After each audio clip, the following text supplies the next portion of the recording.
অনেক আগে এক ছোট গ্রামে এক গরিব কাঠুরে বাস করত।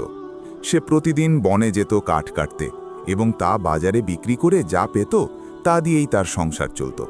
সে ছিল খুবই ধার্মিক এবং সর্বদা আল্লাহর শুকরিয়া আদায় করত। একদিন নদীর ধারে একটি বড় গাছের ডাল কাটতে গিয়ে হঠাৎ তার হাতের কুড়ালটি ফসকে গভীর নদীতে পড়ে গেল। কাঠুরে খুব চিন্তায় পড়ে গেল, কারণ ওই একটি কুড়ালই ছিল তার উপার্জনের একমাত্র মাধ্যম। সে নদীর তীরে বসে আল্লাহর কাছে দোয়া করতে লাগল, হে আল্লাহ, আপনিই আমার একমাত্র সহায়, আপনি আমাকে সাহায্য করুন। ঠিক সেই সময় একজন বৃদ্ধ লোক সেখানে উপস্থিত হলেন। তিনি কাঠুরেকে কান্নার কারণ জিজ্ঞেস করলেন এবং সব শুনে বললেন, আমি তোমার কুড়ালটি তুলে দিচ্ছি। তিনি পানিতে ডুব দিয়ে একটি সোনার কুড়াল তুলে আনলেন এবং জিজ্ঞেস করলেন, এটা কি তোমার? কাঠুরে মাথা নেড়ে বলল, না, এটা আমার নয়। লোকটি আবার ডুব দিয়ে একটি রূপার কুড়াল নিয়ে এলেন।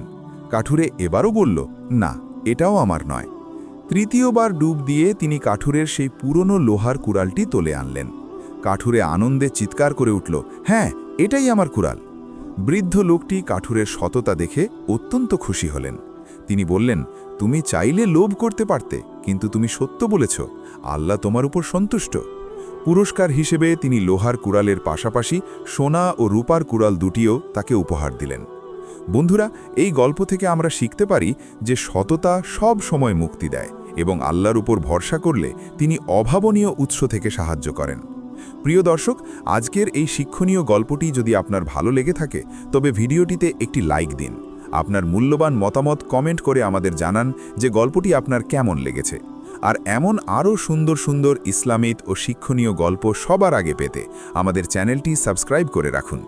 সততার এই বার্তা ছড়িয়ে দিতে ভিডিওটি আপনার প্রিয়জনদের সাথে শেয়ার করতে ভুলবেন না। আল্লাহ আমাদের সবাইকে সৎ পথে চলার তৌফিক দান করুন। আমিন।